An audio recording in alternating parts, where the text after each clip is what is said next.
Y bueno, hoy tenemos tema nuevo. Ya terminamos el capítulo sobre métodos de estimación. Y esta semana lo que vamos a estudiar son modelos para variables binarias. Entiéndase, para casos en los cuales la variable y solo puede tomar uno de dos valores. ¿Sí? Entonces, bueno, primero les voy a contar de qué se tratan. Luego los vamos a formalizar con ecuaciones, entiéndase. Y después vamos a ver cómo se interpretan los resultados cuando se estima un modelo de estos. Y al final vamos a tener una pequeña discusión sobre el tema, sobre algunos puntos que no quedan tan claros la primera vez que uno se los encuentra.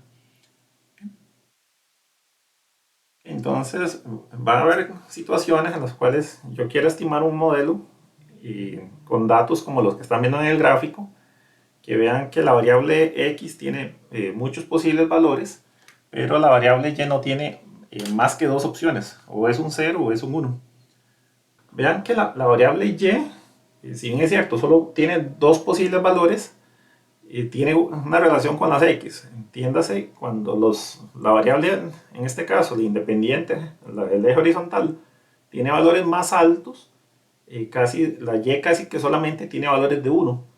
Mientras que cuando en este gráfico al menos tengo variables independientes negativas entre menos 4 y menos 6, vean que la variable y o la dependiente siempre está en cero.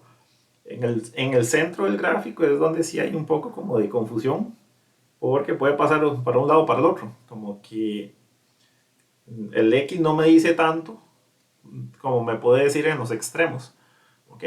Ahora, ejemplos donde esto se puede aplicar, vean, si yo quisiera hacer un estudio de los determinantes de que una familia tenga una casa propia o que no la tenga, en cuyo caso posiblemente vivan en una casa de alquiler. En este caso, mi variable de interés sería, ¿tiene casa? Lo que voy a asociar con un y igual a uno, o no la tiene, en cuyo caso lo asocio con un y igual a cero. Bien puedo querer modelar la decisión de una persona de entrar al mercado laboral, más allá de que logre o no conseguir trabajo, el hecho de que tenga trabajo o que por lo menos lo esté buscando es una decisión de la persona, y quisiera hacer un estudio para saber de qué depende esa decisión. Entonces vean que de nuevo lo que estoy estudiando puede tener uno o dos posibles valores.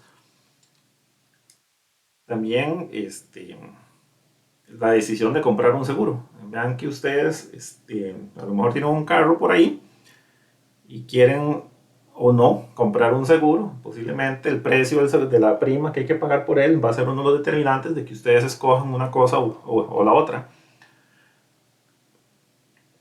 Y también, si quiero participar en un evento, por ejemplo, un concierto, un partido de fútbol, entonces quiero estudiar la decisión de las personas de ir o no ir a esa actividad, o bien quisiera estudiar el abstencionismo en las elecciones nacionales, entonces quiero saber qué determina que una persona vaya a votar. O estoy más en aplicaciones del mercado financiero, en cuyo caso quiero saber si un deudor paga o no paga sus deudas a tiempo. Y por último, ya de un punto de vista más macro, a lo mejor quisiera hacer un modelo para encontrar cuáles son las causas de las crisis macroeconómicas, entiéndase una crisis bancaria, una crisis de balanza de pagos. ¿Ok? Entonces vean que en todos estos ejemplos tengo una variable de estudio que puede depender de otras variables, pero que solo puede tener dos posibles estados. ¿Ok? Ahora, si ustedes quisieran usar la materia que estudiamos el semestre pasado, en econometría básica, sería hacer una recta de regresión. Yo sí veo, como dijo el compañero, que parece haber una asociación positiva entre las dos variables, pero vean que al hacer una recta de regresión, una línea con esa pendiente, como es una línea recta, no está acotada. Entonces no tengo forma de restringir que el valor esté entre 0 y 1. Y mucho menos de forzar lo que sea literalmente 0 o 1.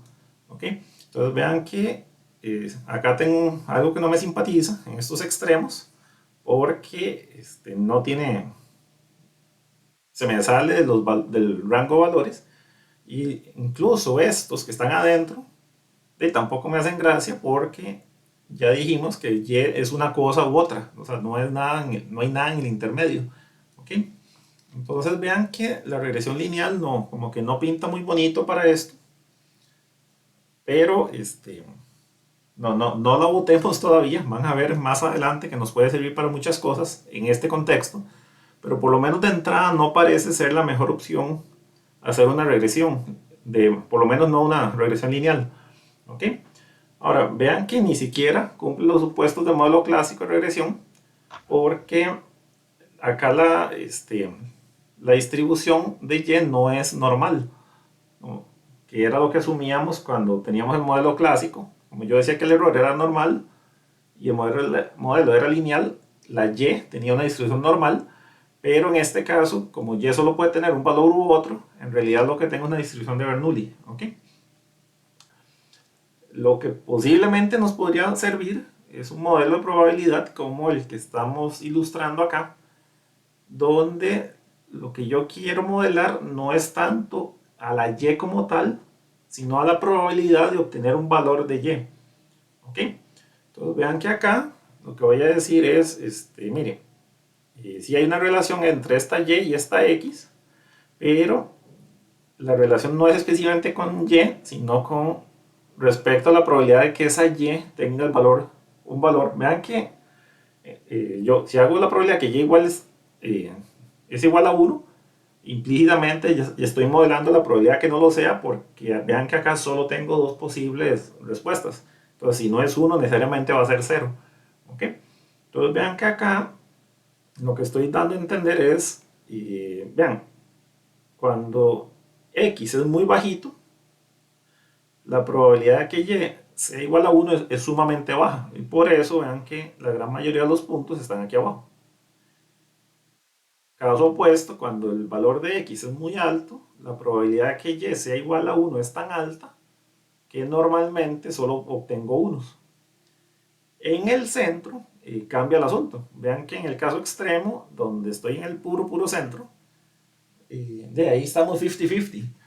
Entonces vean que acá, en este vecindario, es más probable que salga una Y, pero la probabilidad de que salga un 1, perdón. Pero la probabilidad no es nada despreciable que salga un 0. Entonces vean que acá casualmente me salieron estos dos puntos y lo mismo de este lado. Vean que cuando me muevo como por aquí, como en esta vertical, tengo una probabilidad más grande de tener un 0 que obtener un 1, pero todavía tengo una probabilidad, esta enorme probabilidad de que me salga un 1. Entonces, por eso es que de vez en cuando me salen unos, aun cuando estoy del otro lado del centro de esta distribución. ¿Se entiende la intuición? Ahora, este problema es, como les mencioné, es bastante común en econometría y lo que vamos a ver ahorita es cómo hago para determinar esa probabilidad P de que ocurra uno de los dos valores, y lo que va a cambiar de un modelo a otro es la forma, cuál es la distribución F que yo utilizo para hacer el modelo. Pero la lógica va a seguir siendo la misma, que tengo una probabilidad de que salga un evento.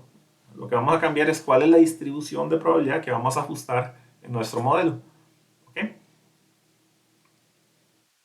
Entonces, bueno, una variable dependiente es una respuesta binaria en este caso. Va a tomar solo uno de dos valores, el 1 o el 0. Y vean que los valores, aunque son arbitrarios, no me castigan la generalidad. O sea, cualquier situación de dos alternativas las puedo modelar como 0 y 1. A veces uno se va a querer ver más tentado con hacerlo con 1 y 2, pero van a ver que la matemática de esto se simplifica mucho cuando son ceros y unos. ¿Okay? Entonces vamos a hacerle cuenta que como Y solo tiene uno de los posibles valores, eh, la probabilidad que salga el valor 1 es P, y la probabilidad que salga el otro valor necesariamente va a ser 1 menos P. Y por definición, esa es la distribución de Bernoulli. Es como tirar una moneda al aire con la única salvedad de que la probabilidad no necesariamente va a ser 50%, sino que puede cambiar con respecto a esa en particular. ¿Okay? Entonces, por acá creo que estamos claros. Vean que esta función, si la tengo que trabajar así, va a ser un dolor estar estudiando casos. Tiene una fórmula muy bonita, muy sencilla, que es esta. Vean por qué sirve. Vean que y solo puede tener uno u otro valor. Entonces, en esta fórmula, si y fuera 1, vean que 1 menos p va a quedar elevado a 0 y se me va, desaparece. Entonces voy a tener un valor de p. Y si y fuera igual a 0, p a la 0 se me cancela y voy a tener 1 menos p elevado a la 1, que es 1 menos p. Entonces vean qué bonita esta fórmula, en que con una sola expresión puedo expresar esto que tendría que haberlo analizado por casos. Entonces acá me queda mucho más sencillo de trabajar. Ahora, la función de Bernoulli tenía valor esperado igual a la probabilidad del evento, entonces era P, y su varianza era P por 1 menos P. ¿Okay? Entonces vamos a hacer una regresión no lineal para estas variables binarias.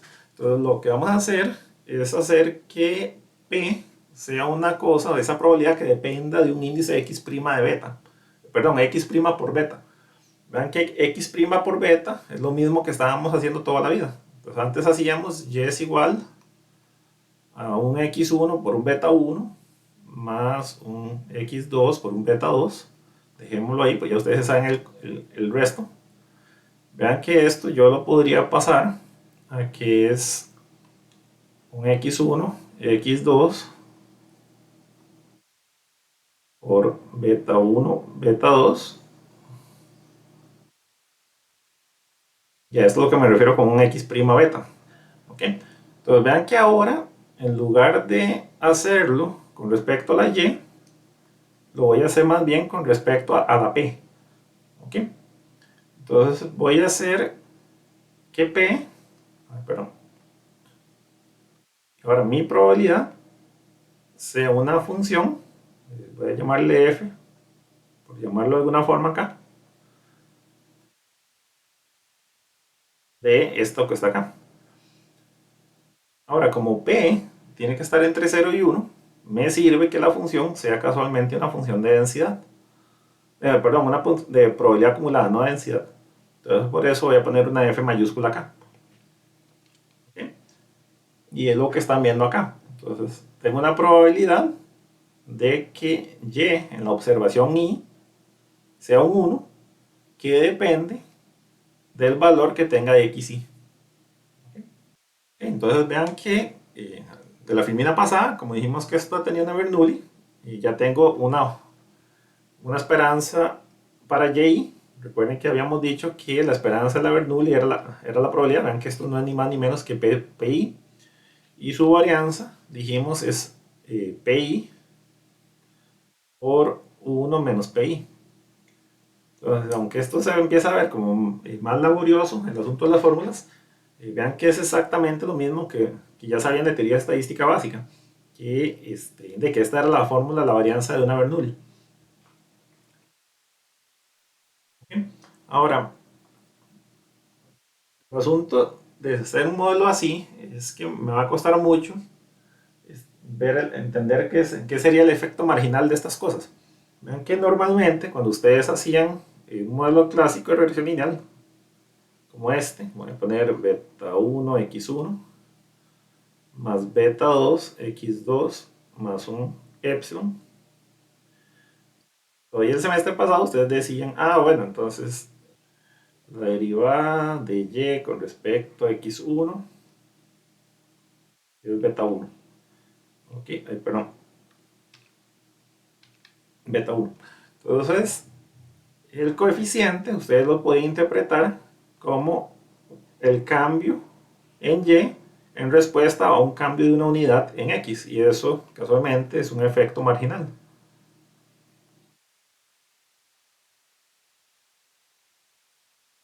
Bueno, el asunto es que ya no va a ser tan sencillo interpretar los betas porque ya no corresponden a efectos marginales. Entonces vean que cuando yo calculo, hace rato les dije que la probabilidad I era la F mayúscula de X y prima beta.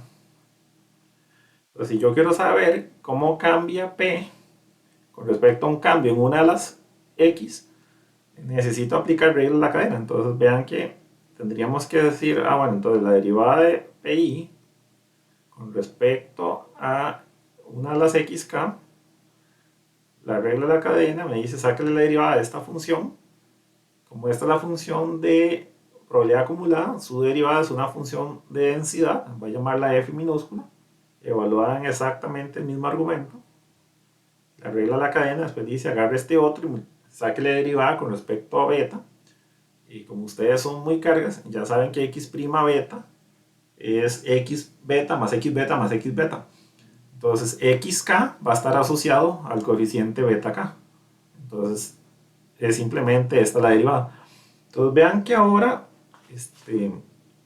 vuelvo a tener beta, pero me complica la existencia tener todo esto aquí al frente. Si yo quiero saber cómo cambia la probabilidad de algo con respecto del evento, con respecto a un cambio de las x, sigue siendo cierto que eso va a depender de cuál es el coeficiente asociado con esa x en particular. Pero ahora me sale este otro término aquí que tengo que considerar. Ahora, vean que esa f normalmente, me imagino que es una distribución normal. Me van a disculpar que no tengo mucho pulso. ¿Qué va a pasar cuando estoy en un caso muy extremo? Cuando estoy en las colas. ¿Cómo es esa f en las colas? Es muy pequeño, muy poco probable. Es casi cero, ¿verdad? Entonces, básicamente me da un cero. Vean que la función de probabilidad acumulada se ve como esto. Entonces, esto está amarrado con esto. Entonces, esta va a ser la f pequeñita, esta la f grande. Y la f grande, casualmente, es la probabilidad que estoy tratando de modelar. Entonces, vean que en los casos extremos, como acá, esta f chiquitilla es casi cero. Según la fórmula, ¿cuánto es el efecto marginal entonces?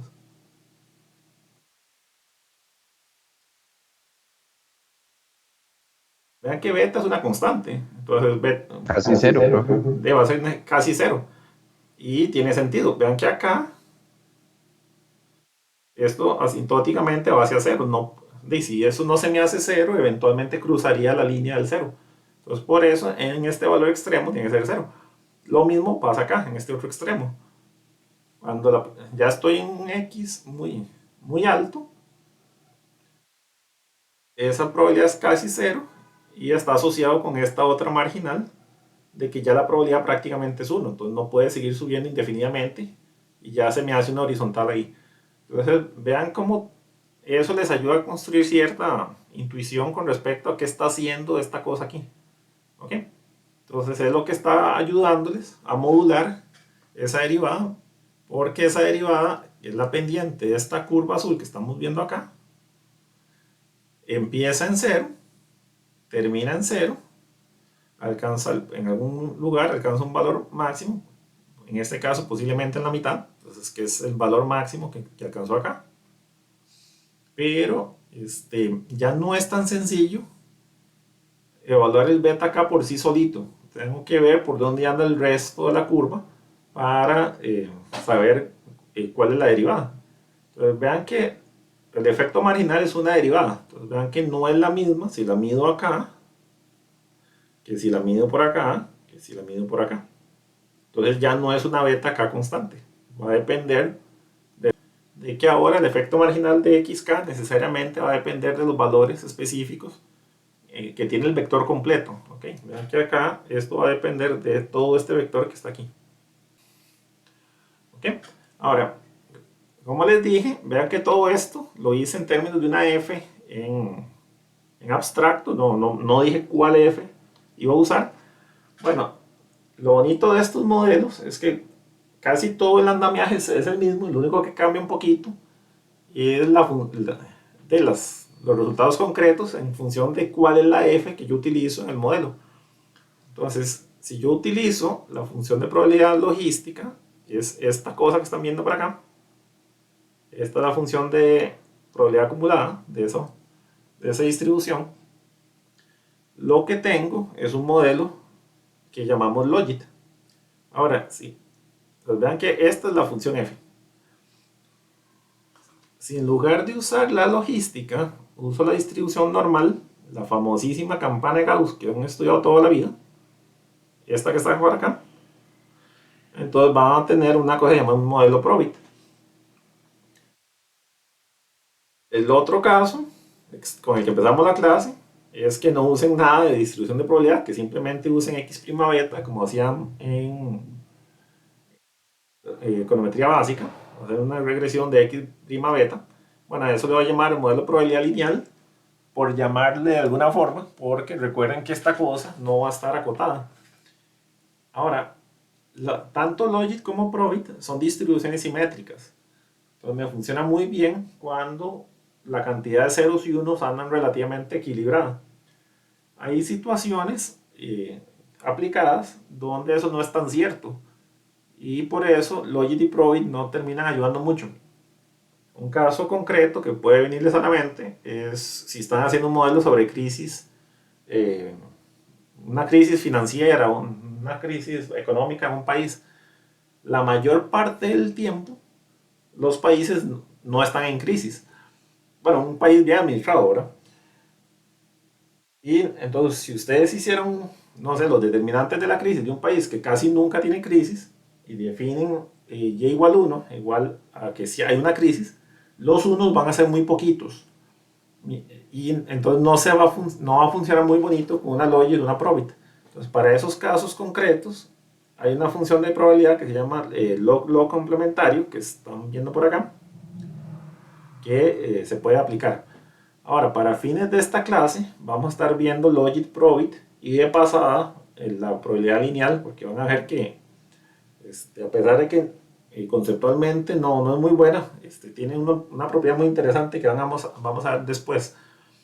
Ahora, lo bonito de la probabilidad lineal, como sabemos, es que en ese caso el efecto marginal es pan comido, es una constante, es beta, el coeficiente beta. Pero en otros casos ya no va a ser así. Ahora, si fuera probit, recuerden que esta es la distribución normal. Entonces vean que necesitaría la campana de Gauss evaluada en x' beta por el coeficiente de la variable. Y en el caso concreto de la distribución logit, tiene una propiedad muy bonita, que es que la derivada en la logit es igual a la probabilidad veces 1 menos la probabilidad. Donde esta probabilidad que estoy dibujando acá es casualmente esta función que están viendo por aquí. ¿Okay? Entonces vean que esto es la función de densidad, esto es el coeficiente. Y todo va a ser igual. Esta es la función de densidad, este es el coeficiente. Esta es la función de densidad de la función log complementario. Acá está el coeficiente. Y en el caso más sencillo y extraño, que es la probabilidad lineal, esto vendría a ser las veces de la densidad, un 1, que no es cierto que sea una densidad, veces el beta j. ¿Okay?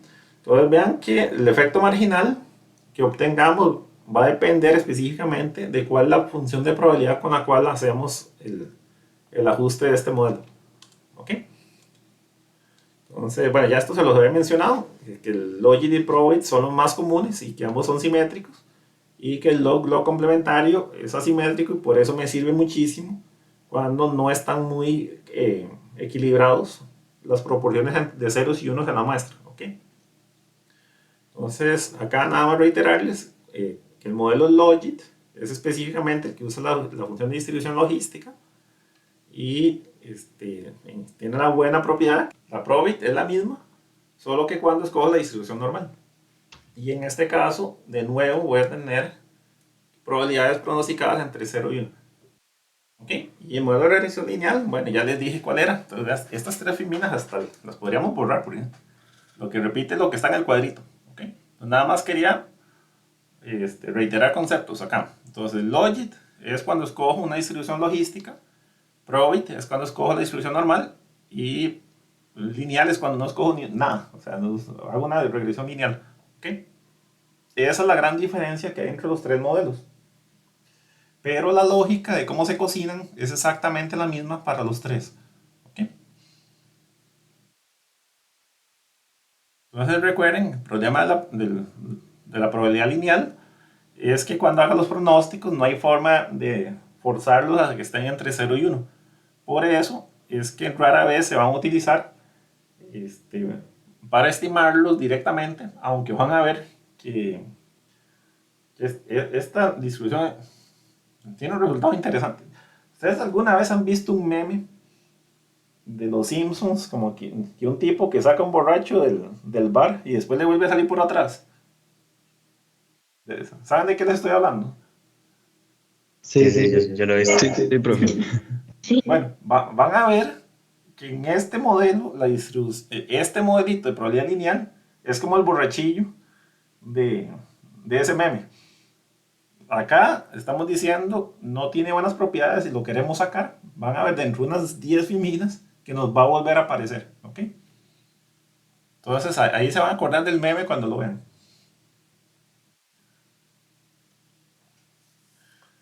Ok, entonces ahora viene el tema de cómo hago para estimar un modelo de estos. Bueno, casualmente para eso tuvimos el tema uno. Y ya no van a ser mínimos cuadrados. Y no quería llegar acá y decirles, vean, esto se va a hacer con máxima verosimilitud y pegarles un susto de que ustedes dijeran, no sé qué es eso. Entonces, recuerden que cuando hicimos el tema uno y estudiamos el método de máxima verosimilitud aplicado al modelo clásico de regresión lineal, ahí lo que nos guindábamos era el supuesto de que los errores eran normales. Máxima verosimilitud, y ustedes lo tuvieron casi todos bien en el quiz de la semana pasada, requiere necesariamente un supuesto con respecto a la distribución de alguien. ¿Okay? Ahora, vean que acá, como lo que estoy modelando, que es Y, solamente puede ser 0 y 1, lo que quiero es modelar su probabilidad, de acá se está cayendo la escogencia. Vamos a asumir que mi modelo sigue una distribución Bernoulli, por lo tanto tiene una distribución Bernoulli. Entonces acá va a ser sencillo ver que el modelo, la probabilidad de obtener y o la igual a 0 o 1 está dado por esta expresión, la vimos hace como unas 5 filminas atrás. Y lo que vamos a hacer es decir, bueno, yo lo que quiero hacer es un modelo de esa probabilidad P en función de una lista de regresores X. ¿Ok? Entonces vean que si yo tuviera n observaciones independientes, ¿cuál sería la probabilidad conjunta de todo? Bueno, según teoría estadística, la probabilidad conjunta de cosas independientes es el producto de todas las probabilidades. Entonces tendríamos el producto, voy a hacerlo así, el producto de todos los PI para YI por 1 menos PI, 1 menos YI. Estamos claros que esta sería la distribución conjunta de todo. Sí.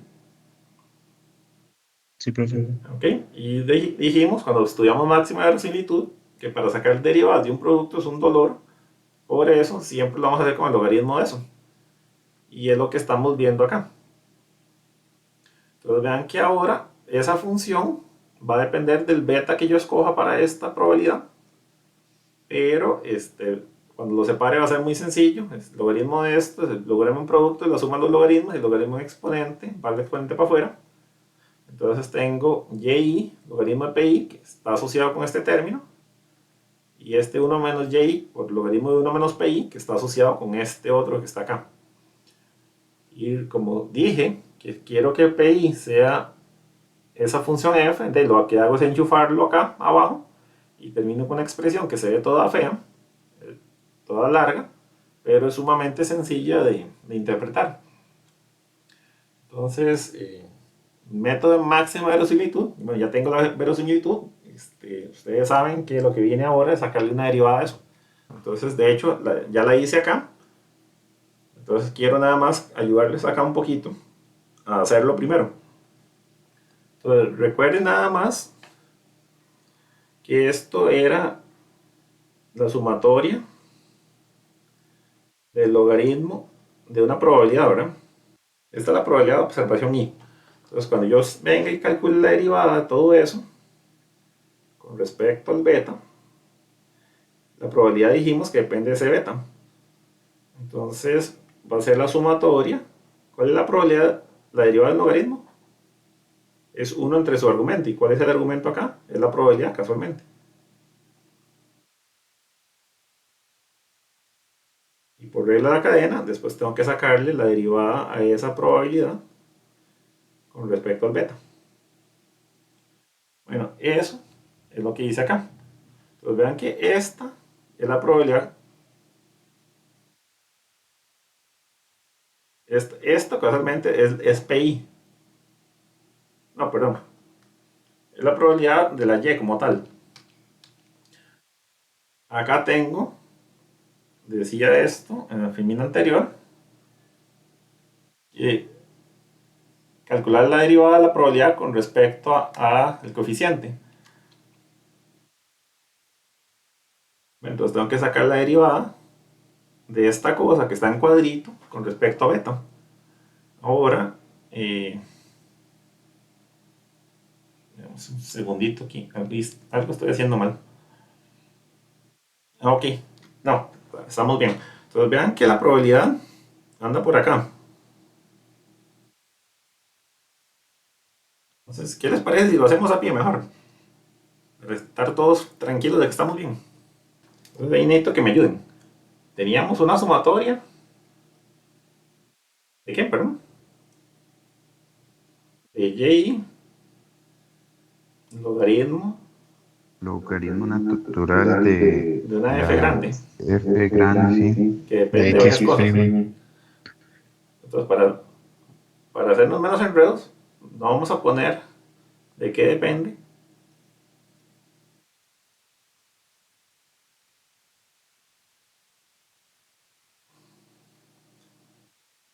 Sabemos que f depende de beta, pero para tratar de hacerlo lo más sencillo posible, vamos a dejarlo implícito, ¿ok? Entonces aquí lo que depende de f, del beta, perdón, que es lo que estoy tratando de hacer, es este señor que está aquí nada más, esta f y esta que anda por aquí, ¿ok? Entonces vean que, visto en conjunto, yo puedo pensar en todo eso como una función de f y luego aplicar la derivada con respecto a f. Entonces vamos a hacerlo así. Entonces cuando quiero sacar la derivada de todo eso con respecto a f, ¿cuál sería? Sería la sumatoria de y por la derivada log de f con respecto a f, que es ¿cuánto? Es 1 entre f, ¿verdad? ¿Estamos bien? Sí. Más la derivada de... No, aquí no hay ninguna derivada, nada. 1y menos y por la derivada del logaritmo de 1 menos f, aquí es igual. Es 1 entre su argumento, ¿verdad? Sí, es correcto. Pero estoy derivando con respecto a f. Entonces Mm, tengo que poner un menos aquí. ¿Estamos de sí, acuerdo? sí, sí. Entonces vean que ahí lo que logré fue derivar todo eso con respecto a f. Pero mi derivada no era con respecto a f, era con respecto a beta. Y f depende de beta. ¿Verdad? Depende de x' beta. Entonces ahora necesito aplicar regla de la cadena. Entonces esto va multiplicado por la derivada de f con respecto a beta. Estamos derivando con respecto a beta. Entonces la derivada de la f grande es la f pequeñita, ¿verdad? Si f grande es la probabilidad acumulada, f pequeñita es la densidad. Entonces va a ser la f multiplicado por la derivada de lo que esté adentro con respecto a beta. La derivada de x' beta con respecto a beta es x. Y todo esto necesito igualarlo a cero. Entonces me pongo a ver los términos y tengo una f por 1 menos f. ¿Y qué tengo arriba? Tendría y por 1 menos f, ¿verdad? Aquí esto es matemática de colegio, ¿verdad? Menos 1 menos y por f, ¿verdad? ¿Estamos claros con la suma ahí? Yo creo que está bien. Ok, entonces cuando separo términos, y por 1, bueno, hagámoslo. Y menos y f menos f más, ¿más cuánto?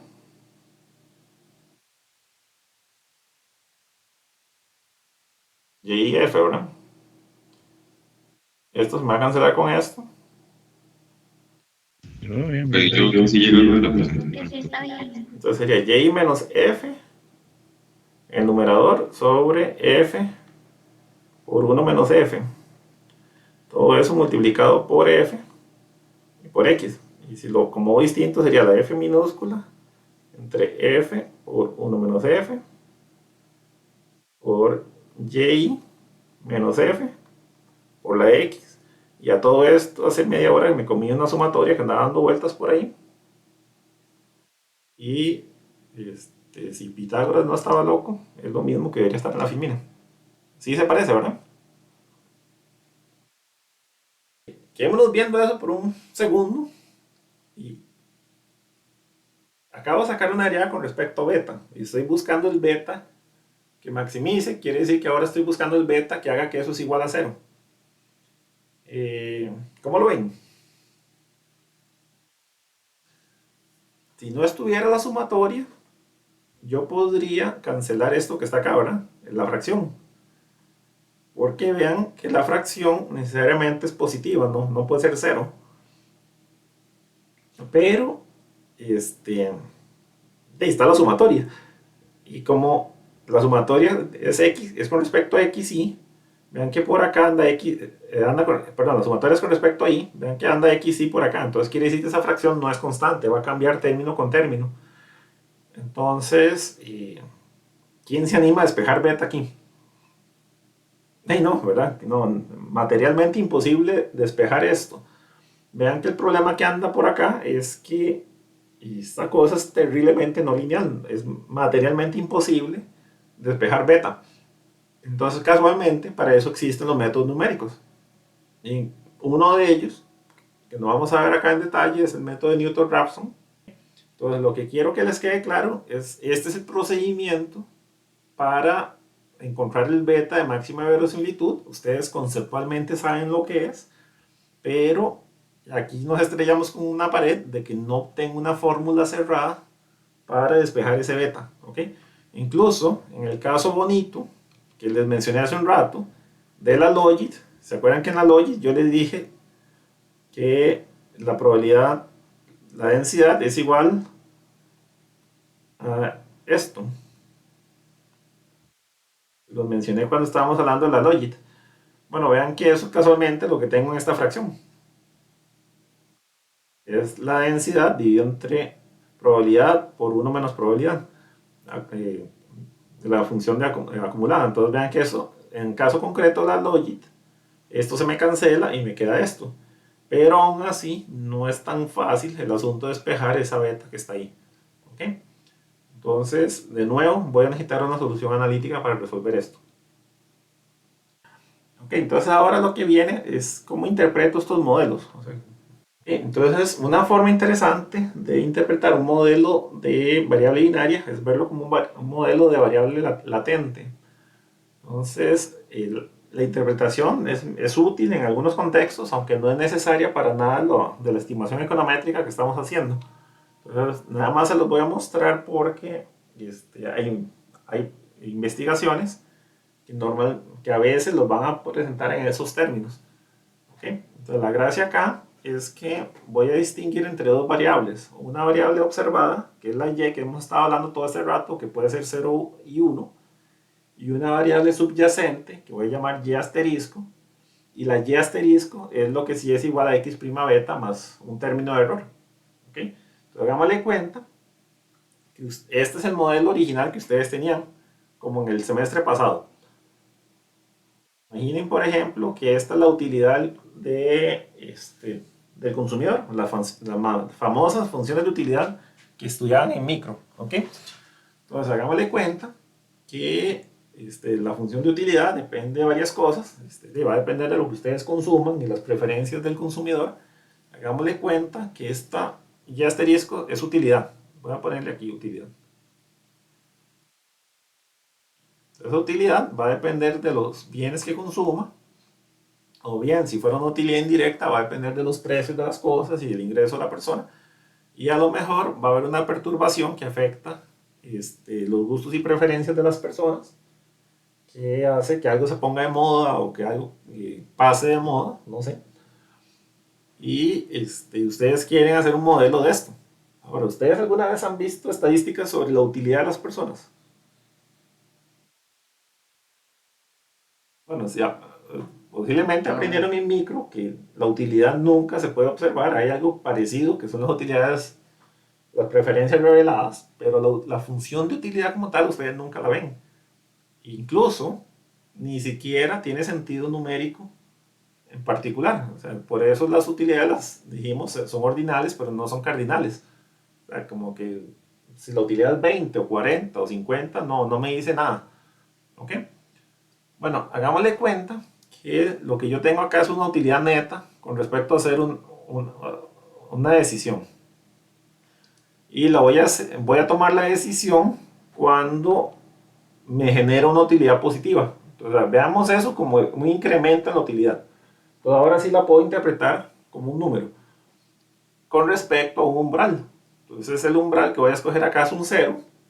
Y voy a decir, si el cambio en la utilidad, esa y asterisco, que me genera tomar la decisión de que sea y igual 1, es algo positivo, entonces yo voy a decidir y igual a 1.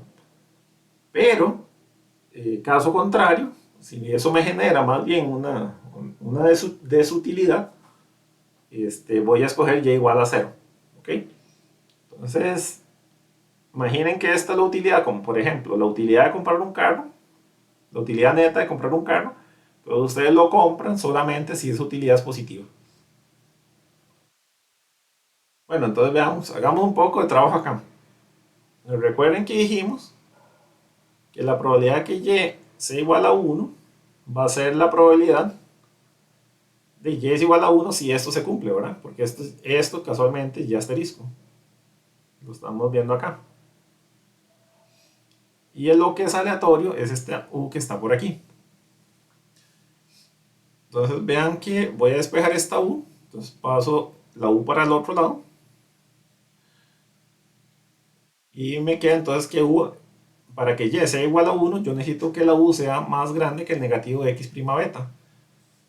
Ahora, eso es equivalente a la probabilidad complementaria, que sería que u más bien sea menor que menos x' beta, en cuyo caso la probabilidad ahora es 1 menos esa probabilidad. Hagámoslo así por aquí. Vamos a hacer un dibujito tal vez.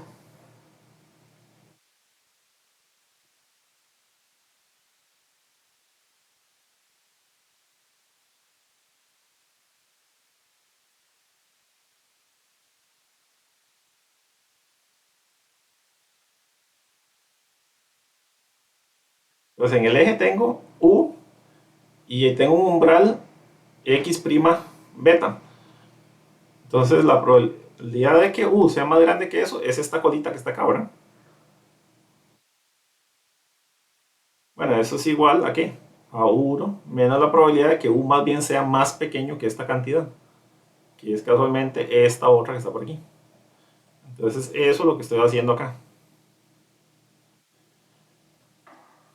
Hasta ahí vamos bien, sí. Todo bien, profe. Sí, profe. Sí, ahora aquí me hice bolas con algo.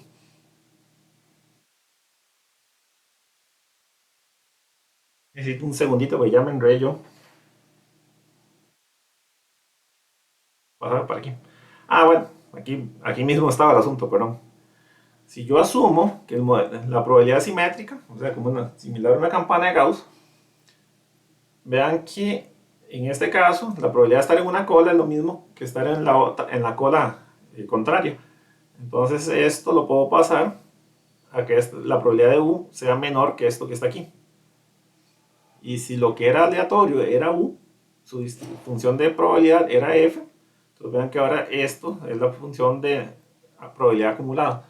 Entonces todo esto nada más para ilustrar que yo puedo pensar en un modelo de estos como una cosa que me está hablando de algo que es subyacente, que no lo puedo ver. A eso le llamo una función de una variable latente.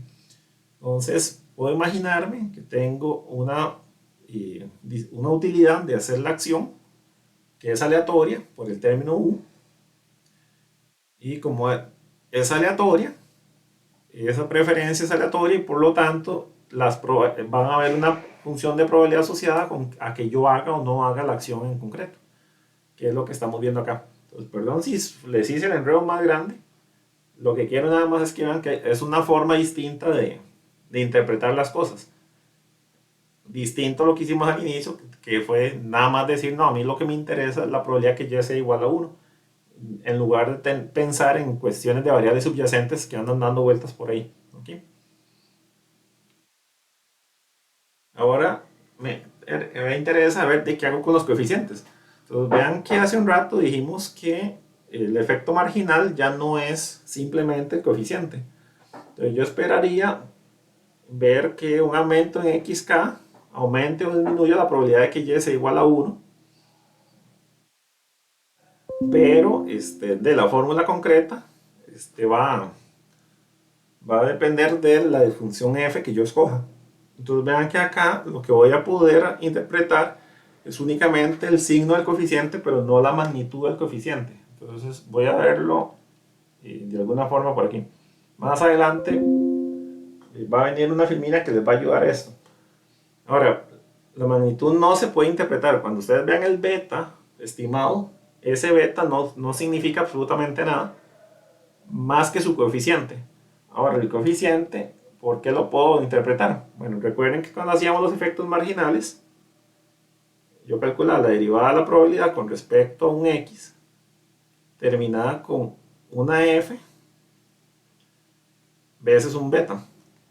Y esta era la probabilidad. Bueno, la densidad, ¿verdad? Ahora, ustedes saben de teoría estadística que esto necesariamente es mayor que cero. Entonces vean que, por lo tanto, el signo de esta cosa va a ser exactamente igual al signo de este beta. A eso me refiero acá, con que yo puedo interpretar el signo del coeficiente que obtengo, pero no la magnitud como tal. ¿Okay? La magnitud no la puedo interpretar porque, dependiendo de la distribución que yo use, va a haber la escala va a cambiar completamente. Entonces quiero que vean acá las funciones probit y logit. Entonces del lado izquierdo tienen la función de probabilidad de densidad, del lado derecho tienen la probabilidad acumulada de lo que está del lado izquierdo. Ahora, si ustedes lo ven bien, acá, en la fila de arriba, ustedes dicen, de no, vean, pero es que la logit y la probit estándares son sumamente distintas. La logit tiene las colas más anchas, todo el cuento. Incluso si la pasan para acá, entonces vean como esta tiene la cola más grande, la verde, la logit empieza a subir más rápido. Eventualmente, cuando pasan del punto de simetría, la azul pasa a la verde, entonces ustedes la pueden ver, sí las pueden distinguir. Entonces ahí suena sospechoso, como de, entonces ¿por qué no puedo interpretar el coeficiente? Bueno, vean que en el gráfico de abajo yo hice exactamente el mismo gráfico, solo que a la logit agarré sus valores y los dividí entre 1.6. Ustedes pueden distinguir las funciones ahora, así a simple vista.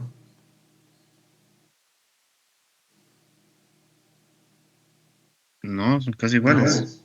¿verdad que son? Excepto por este detallito acá y acá, que hay que tener muy buena vista. No es algo como que que uno diga, pues, pucha, qué distintas que son.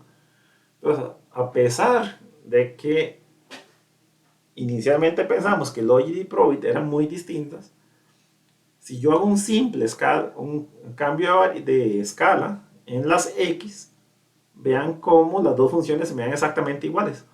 Entonces, por eso es que los betas yo no los puedo interpretar. Recuerden del modelo clásico de regresión lineal que los betas dependen de la unidad con la cual ustedes miden las X. Entonces, si ponían el ingreso en miles, tenía un coeficiente, pero si después pasaban el ingreso a unidades, ese coeficiente se les dividía entre 1000, casualmente, para mantener la relación lineal de las cosas.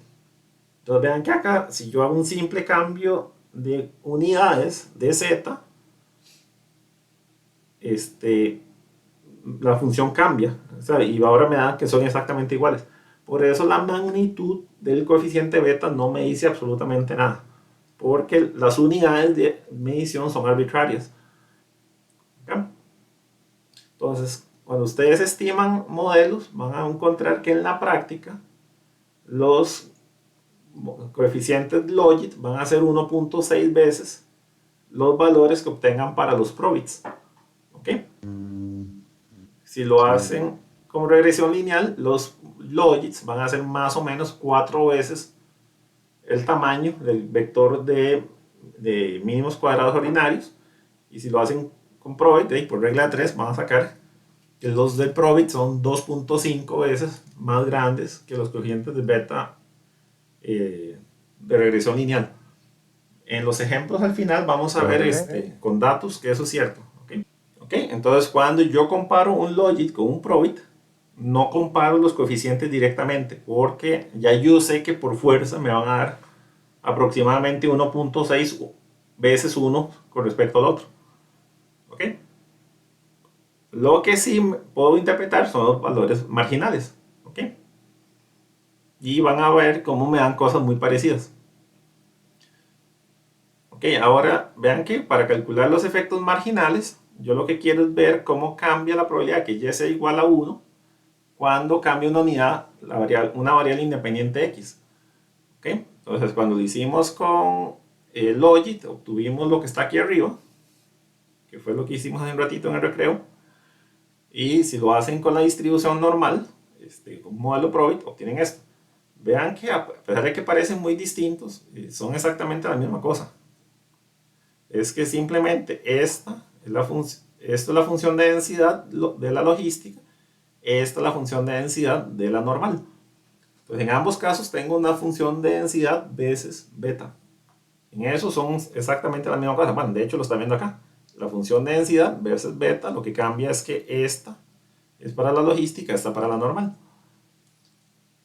Ahora vean que el resultado que me da de evaluar eso, independientemente que use Logit y Probit, va a depender de cuáles valores de X use.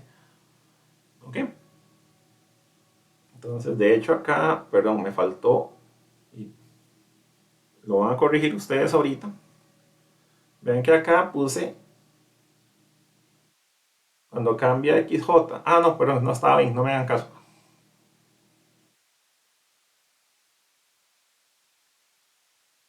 Ahora, vean que, como les dije, esto es F', esto es lo mismo que F mayúscula prima. Esto necesariamente tiene que ser positivo. Entonces, el signo del efecto marginal va a ser exactamente igual que el signo que tenga el beta J.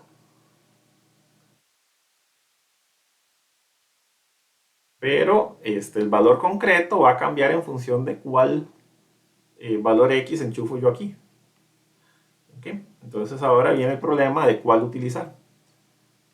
Entonces, en la práctica, mucha gente lo que hace es agarrar las X y promediarlas. Entonces, por ejemplo, si tienen ingresos y precios, entonces tendrían el ingreso promedio y un precio promedio. Hagámosle cuenta que este es mi vector X. Y eso es lo que enchufan acá en la F. ¿Okay? Entonces esto sería el efecto marginal evaluado en la media. Entonces promedio los datos y evalúo la fórmula en el promedio de los datos. ¿Okay? Lo malo es que estoy promediando observaciones. A lo mejor ese promedio tiene o no tiene algún resultado, ¿cómo les digo? Una justificación.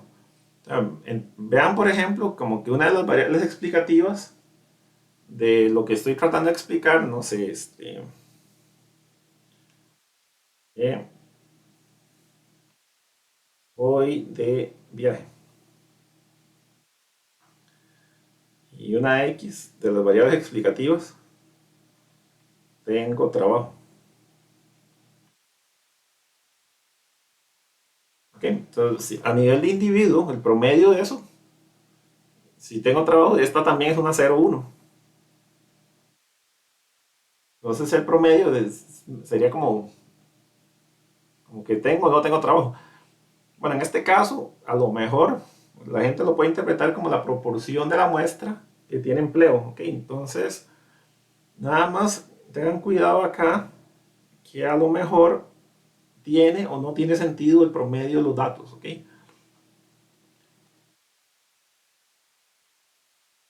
Otra cosa que puede hacer uno es darle vuelta al asunto. En lugar de promediar las X, lo que puede hacer es promediar las Fs. Entonces evalúo F en cada uno de los X y al final calculo el promedio para toda la muestra. ¿Ok? Entonces, en la anterior tenía el efecto marginal en la media de los datos, ahora tengo más bien el promedio o la media de los efectos marginales. Entonces son dos formas distintas de hacer esto. ¿Ok?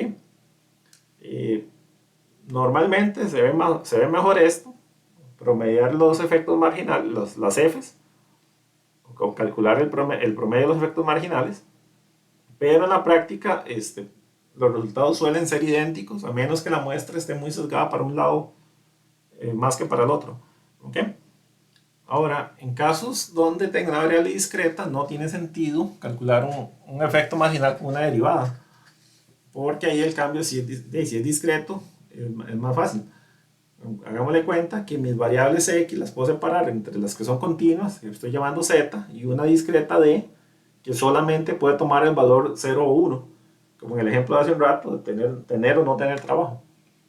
En esos casos, lo que voy a hacer para calcular el efecto marginal más bien es esta separación.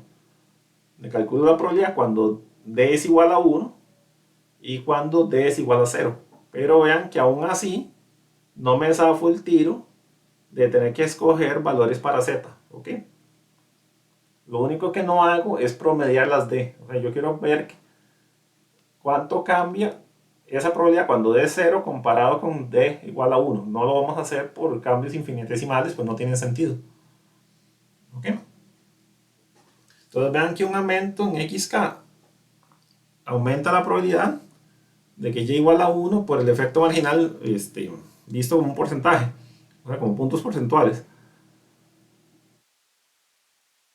¿Ok? Para variables discretas, yo escojo una categoría base y hago comparaciones con respecto a esa categoría.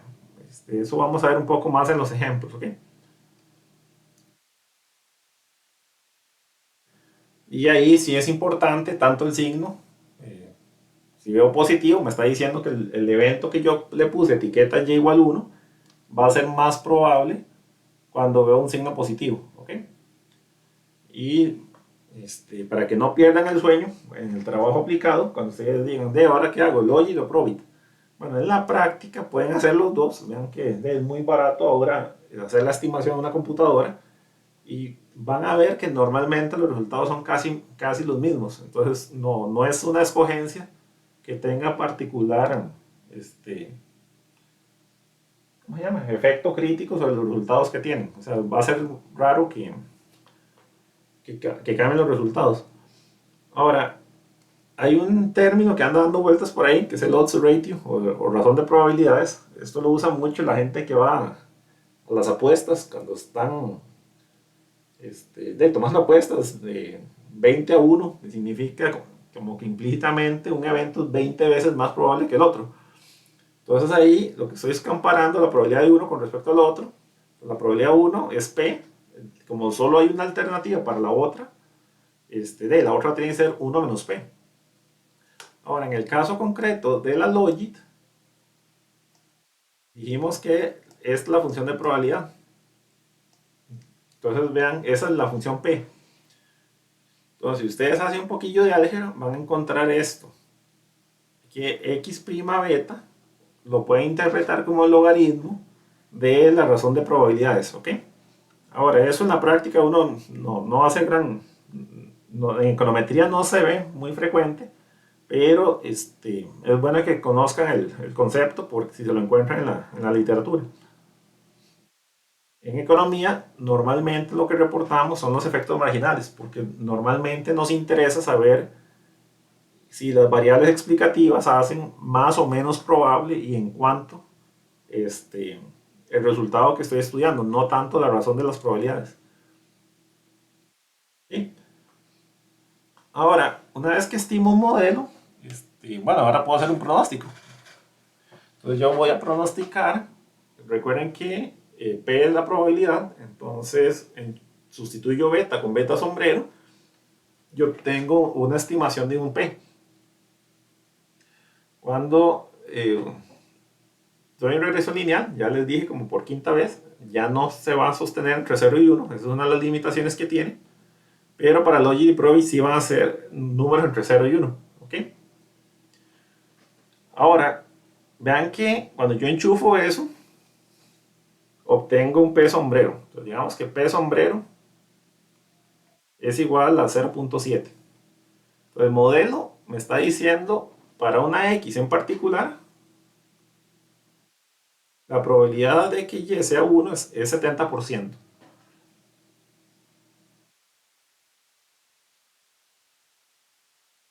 ¿Cómo pronosticamos Y?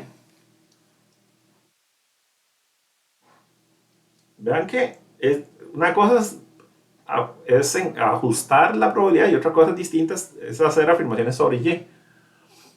Por ejemplo, estamos manejando crisis. O sea, no sé, Y igual 1, crisis. Y igual 0, no crisis. Entonces, ¿de qué pronosticamos? ¿Va a haber crisis o no hay crisis? El asunto acá es que estamos trabajando con este 0,5 y normalmente es lo que la gente va a hacer. Pero vean que es completamente arbitrario. Entonces estoy pronosticando, en el caso de arriba, con el 0.7 que lleva a ser 1, simple y llanamente porque hay 70% de probabilidad de que sea 1 y 30% de probabilidad de que sea 0. Entonces, como es más probable que sea un 1 a que sea un 0, pronostico que es un 1. ¿Ok? Pero nada más estoy haciendo eso porque es más probable ese resultado que el otro. No estoy diciendo que estoy completamente seguro de que lleva a ser igual a 1. De hecho, tengo 30% de probabilidad de que sea 0. Hago esto así como está, literalmente, todo el tiempo que tenga, para todas las veces que yo vea 0.7, voy a pronosticar un 1. Pero conceptualmente ese 0.7 me está diciendo 70% del tiempo va a ser 1. Entonces esa estrategia va a estar equivocada 30% del tiempo. ¿Estamos claros? Aquí en lo que viene cambié un poquito la notación de la tabla de antes porque está como media confusa. Entonces estoy llamándole n a un número de observaciones. Los índices I y J van a ser ceros y unos. El primero me dice qué estoy pronosticando y el segundo me está diciendo qué pasó en la realidad. ¿Ok? Entonces, N00 es que yo pronostiqué 0 y efectivamente salió 0. N01 me va a decir entonces que yo pronostiqué que era un 0, pero más bien salió un 1. ¿Ok? Entonces, ya con eso podemos hacer una matriz de confusión. Aquí ya le pusimos nombre explícito al asunto. Y vean de nuevo. Entonces, este 1,1 me está diciendo que yo pronostiqué un 1 y que efectivamente terminó siendo 1. Y así leo todos los demás. Entonces, vean que ahora los que están correctos es muy fácil de leerlos. Son los que tienen los dos numeritos iguales. ¿Ok? Entonces, es el número de casos o de observaciones en los que eso se cumple. ¿Ok? Ahora, habíamos dicho que Una métrica de qué tan bueno es el modelo es ver el porcentaje de las observaciones que yo pronostiqué correctamente. Entonces vean que acá estoy sumando los dos que son correctos, que son estos dos, entre el gran total de observaciones, que sería la suma de los cuatro, que sería la n sin subíndices, ¿ok? Ahora, para verlo más con numeritos, hice esta otra. Bueno, después me voy a volver a esto. Aquí lo hice con números, ¿ok? Entonces, vamos a darle cuenta que yo vine, estimé el beta como fuera, el Deloitte o Probit, lo que fuere, y x' beta me da un número, es esta columna que están viendo acá. Ahora, ustedes enchufan eso en F y les va a dar la probabilidad. En este caso estoy usando la de la logística, pero el procedimiento para el Probit o para cualquier otro es exactamente el mismo. Lo que quiero nada más que vean es que de este x' beta, ahora sí terminé con números todos entre 0 y 1, que son los números que están viendo en esta otra columna de aquí, en esta segunda columna. Ahí hasta las hice con un gráfico, las barritas, para que fuera más fácil leerlas. Entonces, la raya vertical que están viendo acá la puse aproximada. Bueno, se supone que es 0.5. Lo único es que lo hice a mano alzada, entonces no se asusten si la ven un poco torcida. Entonces, cuando yo vea que la probabilidad ajustada esté por encima de esa barra, yo voy a pronosticar que y es igual a 1. Entonces vean que este es una. Después estas dos se quedaron cortas, por eso pronostiqué ceros. Vienen tres seguidas, que sí se pasó del 0.5, entonces ven 3 1 seguidos aquí. Y acá 1, 2, 3, 4 seguidos que no pasaron la barra. Entonces vean que tengo 4 ceros. Y ahí me lo voy llevando, ¿ok? Ahora, en la siguiente columna tengo los verdaderos Y. ¿Ok? Entonces estos son los verdaderos, estos son los que estoy pronosticando con este procedimiento. Entonces vean que acá pronostiqué que era 1, pero en realidad era un 0. Entonces por eso le puse aquí que fue una pifia. No le pegué bien. Los dos que siguen están bien. Yo pronostiqué que era 0 y efectivamente eran 0, por eso tienen unos checks. Y ahí se lo van llevando. ¿Ok? Ahora, vamos a llenar la matriz esta de confusión. Entonces quiero que me ayuden a contar, y lo van a ver ahí todas las observaciones resaltadas en verde, donde yo pronostiqué que iba a haber un 1 y efectivamente resultó ser un 1. Entonces vamos a ver 1, 2, 3, 4, 5, 6 veces, ¿ok? ¿Estamos claros de dónde salió este 6? Sí, profe. ¿Ok? Sí, profe. Ahora la otra que está bien pronosticada era que yo diga que es 0 y efectivamente fue 0, que son las que resalté en azul. Lo van a contar a ver. 1, 2, 3, 4, 5, 6, 7. Tengo 7 de ellas. Ahora vamos con las veces que más bien lo hice mal. Son estas que están como en rojo, que pronostiqué un 1 y salió un 0. Eso me pasó 1, 2, 3, 4 veces, que es este 4 que están viendo acá.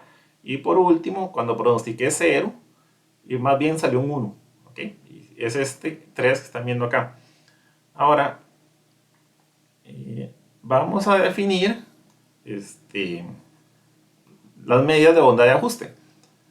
Vean que la más sencilla de todas, dijimos, es simplemente ver cuántas veces pronostiqué bien, que es casualmente la diagonal, que son estas 13 observaciones, entre un gran total de 20 observaciones, tengo esta medida en 65%. Ahora, en la clase pasada lo que les dije es que esa medida es muy difícil de interpretar si es buena o mala, porque en casos extremos, donde la gran mayoría de las observaciones son de una misma categoría, yo podría simplemente no pronosticar nada, solo decir que siempre es 1, que siempre es 0, o sea, que siempre es la categoría más grande, y voy a pegarle con un porcentaje sumamente alto, pero voy a fallar todas las veces en las cuales son ceros, o en los casos que sean minoritarios, digamos que sean los ceros. ¿Okay? Entonces, por eso vamos a definir medidas por columnas.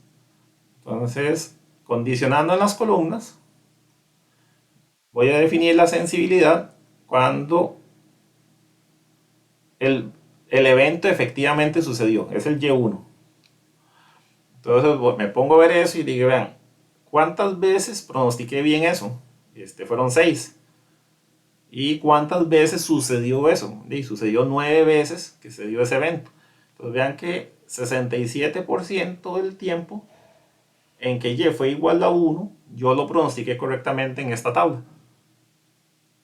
Ahora, la otra medida es con la otra columna. Es cuántas veces yo pronostiqué correctamente que Y era 0. Entonces vean que en este caso fueron 7 veces que yo pronostiqué correctamente Y es 0 y Y fue igual a 0 en 11 oportunidades. Entonces tengo un 64% de especificidad. ¿Ok? Ahora, esto es muy fácil como enredarse cuál es cuál. Entonces mis mañas para aprenderme estas cosas es pensar en una alarma. Entonces esta es qué porcentaje de las veces que hay un incendio efectivamente la alarma sonó. O sea, que logré pronosticar bien lo que estaba tratando de lo que estaba sucediendo, el 1, interpretando algo que está sucediendo como el 1. Y la especificidad es más fácil verla como 1 menos especificidad. ¿Qué sería esto?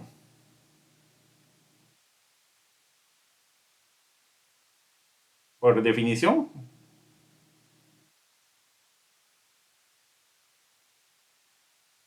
sería 4 entre 11, ¿verdad?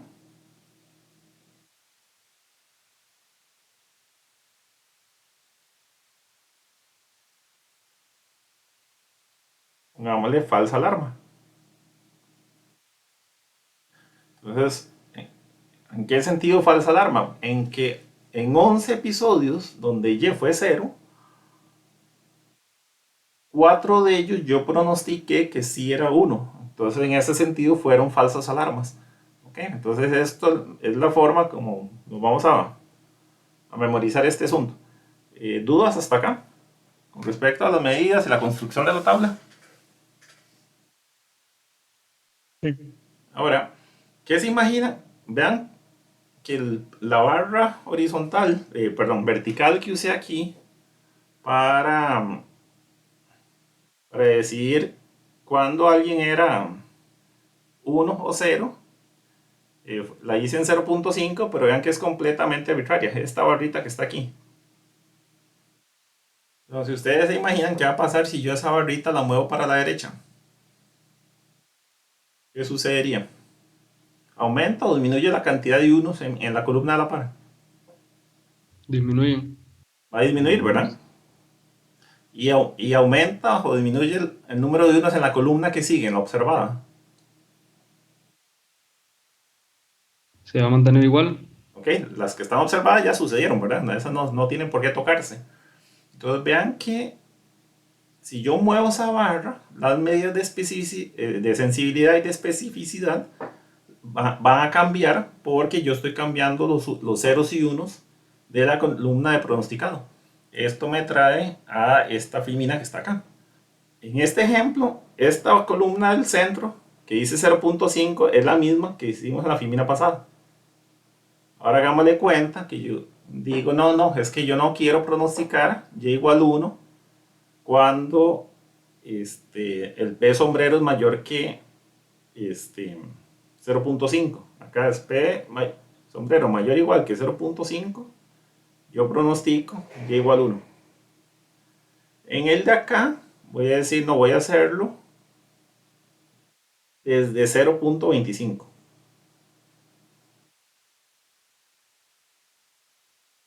Y vean que son pronósticos, no es el verdadero Y, sino el pronosticado.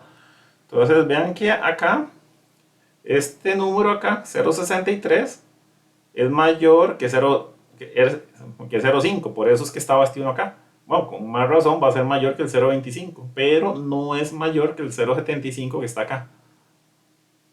Cuando lo hago con 0.39, este 0.39 hace un rato lo pronostiqué como un 0, pero si yo hago el punto de quiebre en 0.25, 0.39 sí es mayor que 0.25. Entonces, si este fuera mi punto de corte, el 0.25, aquí va un 1. Y nada más busco todo lo que sea mayor que 0.25. Acá de prácticamente todos, excepto este que está por aquí, que por eso un 0 acá. Este otro, por eso un 0 acá. Y para de contar, solo hay 3 valores que están por debajo de 0.25. Ahora, en el otro caso, más bien hacia el otro lado, el 0.75, me voy a poner como más quisquilloso o más demandante antes de sonar una alarma. Entonces vean que acá solamente voy a pronosticar Y1 cuando el P sombrero es más grande que 0.75. Aquí no se cumple, aquí no se cumple, se cumple por primera vez como por aquí. Es este 1 que están viendo aquí. Acá vuelve a pasar, entonces es este otro 1. Después vuelve a pasar hasta acá. Y después pasa 3 observaciones seguidas. Ahora, lo que les dije hace un rato es, de manera rutinaria, lo vamos a hacer con 0.5. Lo que quiero con estas filminas y toda esta discusión y toda esta parte de la clase es que ustedes no hagan estas cosas de forma mecánica, sin pensarlas únicamente porque es el valor predeterminado que trae Stata y cualquier software que haga estas cosas. O porque vean como que es lo más lógico que podría pasar. Lo que quiero que vean es que, uno, el asunto es arbitrario, y dos, cuál de esos valores arbitrarios me sirve más va a depender muchísimo del modelo o de la aplicación para lo cual estoy haciendo todo esto. ¿Ok? Ahora, antes de entrar en esa discusión, quiero nada más que vean lo que está pasando conforme cambio P. Entonces, este cuadro son los mismos valores de hace un rato. Por eso tengo otra vez aquí el 67 y el 64%, que son los que vimos aquí hace un rato. Este señor y este que está acá. Ahora, sensibilidad era con la primera columna. Entonces vean que acá lo hice bien 8 de 9 veces. Entonces acá está este 8 novenos. Cuando me muevo para acá, ¿qué va a suceder? Conforme aumenta P, tengo menos 1, ¿verdad? Dijimos. Conforme yo iba subiendo P, cada vez es más difícil que yo le dé un 1 a esa Y. Entonces vean que este 8 se me hizo 6 y este 1 más bien subió a 3. Entonces por eso terminé con 6 de 9, un 67. Y cuando lo subí después aún más hasta 0.75, ahora solo me quedaron 4 unos, que son 4 unos, perdón, bien, pronosticados correctamente, que son este acá, este y este. Vean que este no, porque acá sucedió un 0. Entonces vean que ahora tengo 4 unos pronosticados correctamente de los 9 unos que hay en la muestra. Entonces la sensibilidad bajó todavía más, 0.44. Entonces vean que si yo uso el P crítico, va para arriba, la sensibilidad necesariamente va para abajo. Porque cada vez tengo menos unos que antes. Ahora veámoslo con el otro. La especificidad se hace con la otra columna. Entonces, esta es cuántas veces pronostiqué correctamente que no había nada. Entonces, vean que tengo el 2 de 11, que es este que estamos acá.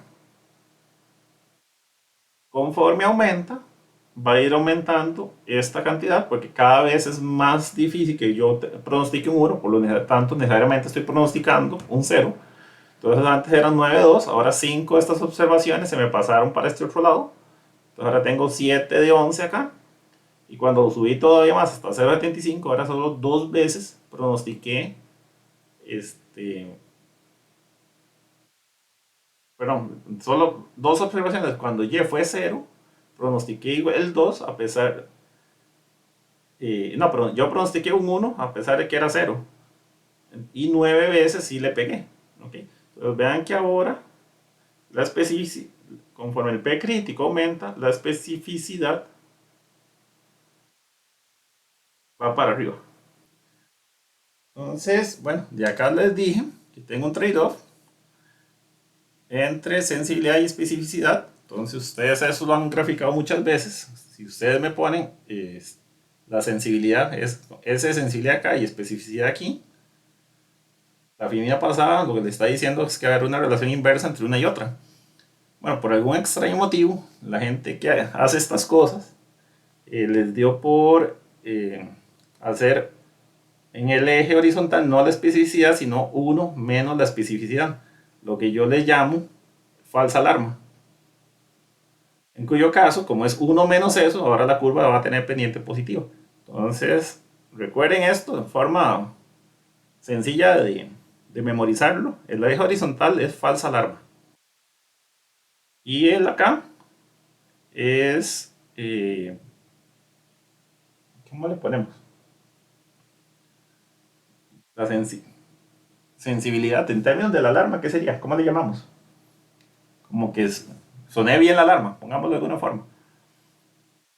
Entonces vean que acá, en un extremo, tengo que la falsa alarma está en 100%, pero siempre pego. Entonces, ¿qué sería esto? Eso es prácticamente una alarma que pasa encendida. Nunca se le da un incendio, pero nunca deja de sonar. Entonces por eso tengo 100% de alarma acá y 100% de calidad de pronóstico de cuando sí hay incendio que efectivamente sí suena. Ahora, si yo no quisiera tener nunca una falsa alarma, me puedo ir a este otro extremo. Acá la alarma nunca suena y por lo tanto nunca hay una falsa alarma. Pero, ¿de qué pasa cuando hay incendio? Nunca lo logro pronosticar. ¿Ok? Entonces vean que lo que determina cuál de todos los puntos está siendo graficado es el P crítico que yo esté escogiendo. ¿Okay? Entonces el P crítico es lo que controla que eso se esté moviendo en esa dirección.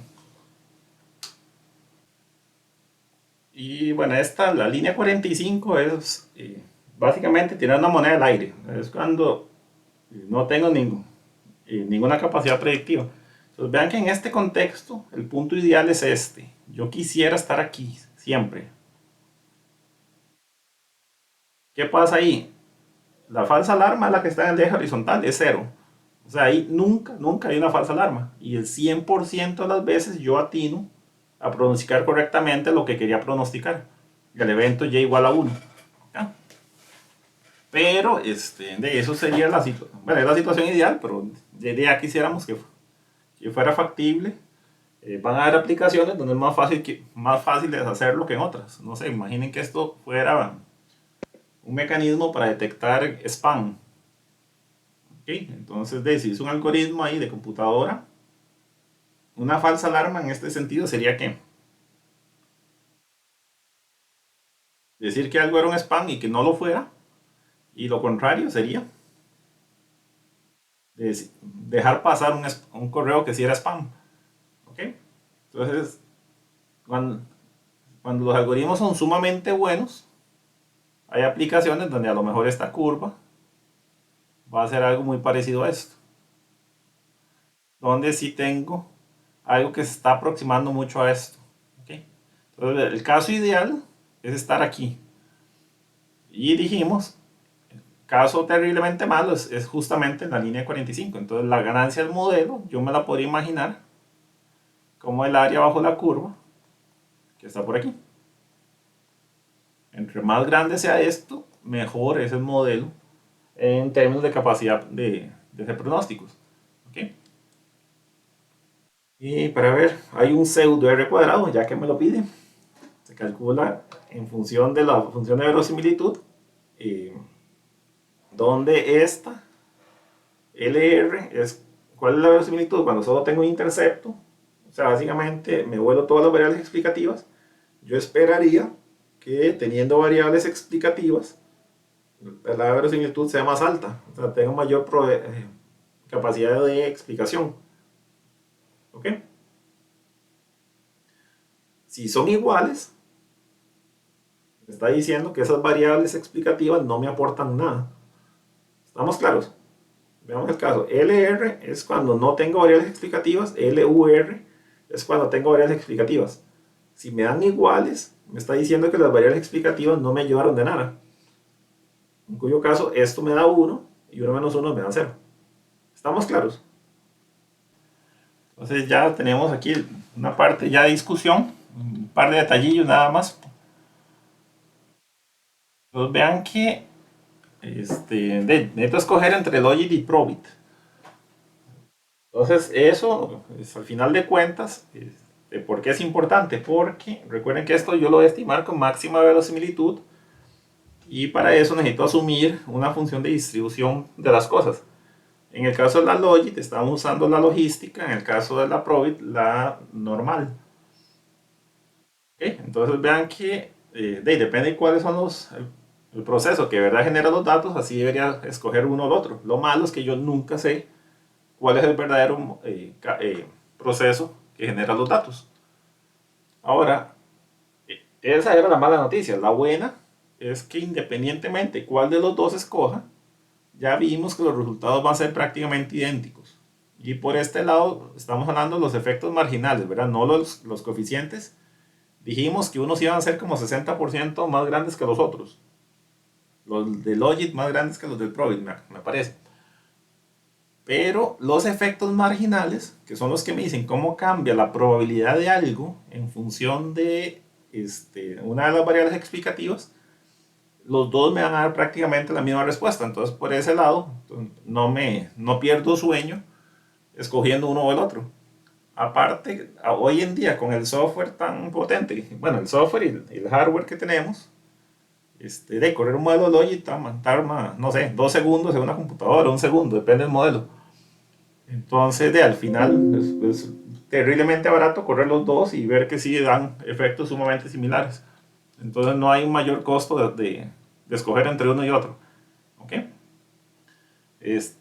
Pequeño detalle técnico, si le cambiamos las categorías a las cosas, no sé, si esto fuera desempleo, entonces 1 es desempleado, 0 es empleado, pero bien podría haber dicho al revés, más bien que 0 es desempleado, 1 es que sí tiene trabajo.